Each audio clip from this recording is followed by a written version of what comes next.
Hello everybody, my name is Roger and welcome to my channel, Rogers Reads. So today I'm doing a book review of actually a non-fiction book that I've read, which I know I don't do a lot of non-fiction book reviews on this channel, which I need to make a point of doing more of. So anyway, the name of the book is called The Art of Invisibility. And The Art of Invisibility is a book that asks the following question: what do you need to do to protect yourself online and off, and to keep your information safe and, most of all, private? So this book is written by one of the world's famous hackers, Kevin Mitnik, whose extracurricular activities landed him in a bit of hot water several years ago. In fact, I believe he spent 2.5 years as a fugitive from the FBI, wanted for hacking, unauthorized access, and wire fraud, I do believe. So Mr. Mitnik has now moved on to more legal, authorized hacking, and he works as a security consultant in which corporations pay him to hack into their systems to test their security.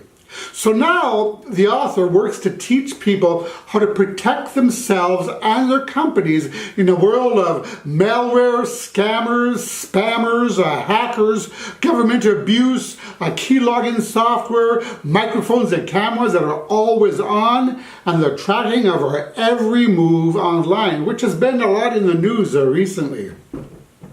So he knows what information companies collect about us, how they gather that information, and how they spy on us. And in this book, he shares that knowledge. So think of The Art of Invisibility as a how-to guide for avoiding hackers and other malicious activity, both in your online life and off, as well as when you're offline.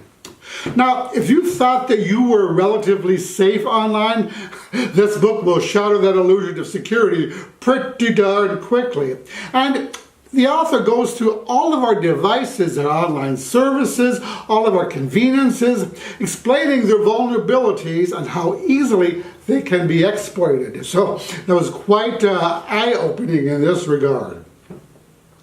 So the author covers a wealth of information based on his experience and past encounters with law enforcement.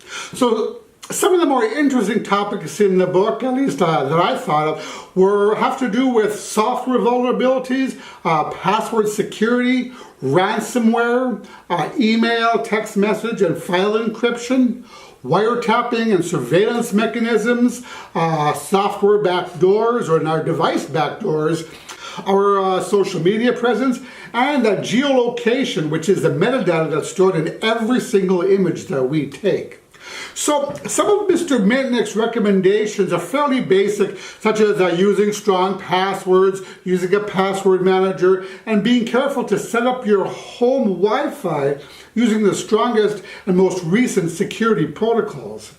Another thing that was really stressed in this book was the use of public Wi-Fi and how it was not designed with online banking or e-commerce in mind, meaning that it is highly unsecure. So if you have to do financial transactions online when you're away from home or on the road, you want to use your cellular data or your phone's hotspot whenever possible, but definitely avoid public Wi-Fi. What's funny is that I was personally already implementing a lot of the strategies outlined in the book because I was the victim of identity theft several years back.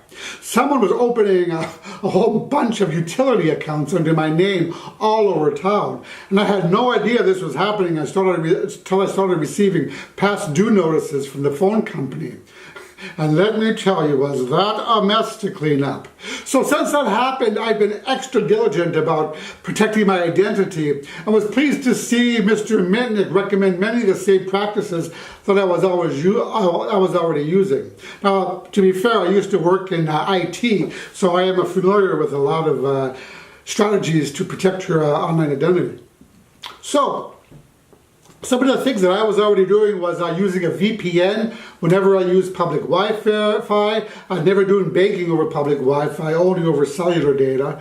I was just fake answers to the security questions like your mother's maiden name, your first grade teacher, your first car, the city you were born. I mean, these are questions that anybody could verify about you or find out about you. So I have this fake persona that I use just for these online questionnaires.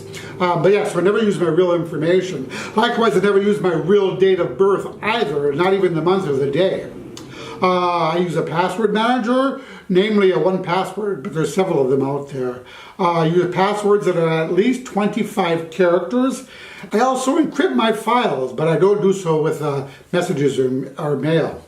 Perhaps many of you have also heard of ransomware, where somebody locks down all of the files on your system so you cannot even open them unless you pay a ransom. So in order to combat this or to protect myself from this, I maintain complete backups of my Mac and keep these external backup drives unplugged.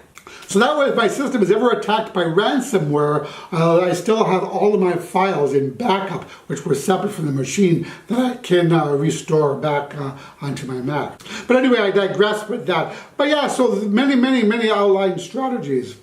Another thing that I found interesting is that, did you know that by default the GPS location is written in the data of every image that you take? So that if you, let's say you upload your image to Facebook and somebody downloads it, they can find out exactly where that photo was taken, which could lead them right to your back door. So yeah, I know, right? So something to definitely be aware of. Now, there are many more things that I learned from this book that I plan on implementing in the future. So, one of the big takeaways from The Art of Invisibility was that basically there is no privacy anymore, and we live in a society where practically everything we do is tracked, monitored, and stored, sometimes for years, if not forever. But we can become less visible depending on how far we want to go. Though it's not necessarily as straightforward or easy, and most of the time not very convenient. To become truly invisible is more than a bit challenging and takes an incredible amount of work. But there are simple things that you can do, such as creating long passwords and never using the same password more than once. You know, when I've spoken about privacy in the past to the people in my life, very often they responded by saying things like, oh, I have nothing to hide, or my life's an open book. But this book, however, points out repeatedly that even if we're not working on classified government secrets, or we're not on the lam as a criminal, we still might not want private third parties or nefarious hackers snooping through your computer files or your personal files, or as I like to call it, having strangers rifling through your knickers drawer. And even then, there might be times when you might be in a dispute with your boss or with a coworker, or going through a messy divorce, being sued by a neighbor, or anything of that nature. And in these cases, you'll want to make sure that there are no traces of your searches left behind that could be used against you, even if you are an ordinary law-abiding citizen. You know, you'd be surprised at what can be used against you in court. Text messages, email messages, Uber rides, even purchases at the grocery stores. Now, there are a plethora of more advanced recommendations for people who need extreme online privacy, and I'm talking like at the Edward Snowden level. But there are many fantastic recommendations in this book to get started, no matter what level of privacy and invisibility you want to achieve. You know, what I found especially helpful was that the author provides the names of desktop and phone and tablet applications that can help us. And he tells us what online services to use and which ones to avoid, and what to be aware of in both our online lives and in our private lives. So it really is pretty easy to get started with all this, but it does take vigilance and some discipline. But you know, all in all, I think that this is an important book that everyone should read, because online security and privacy is something we should all be aware and concerned about, and the strategies detailed in The Art of Invisibility provide the necessary guidance to get us started.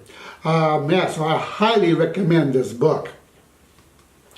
So I think that's going to be it for this time for the review of The Art of Invisibility. I hope you enjoyed this review. And if you did, I'd appreciate it if you give it the old thumbs up. So I think that's it for now. As always, I thank you so much for watching. I really appreciate all of your support. And I will talk to you in the next video. Roger and out.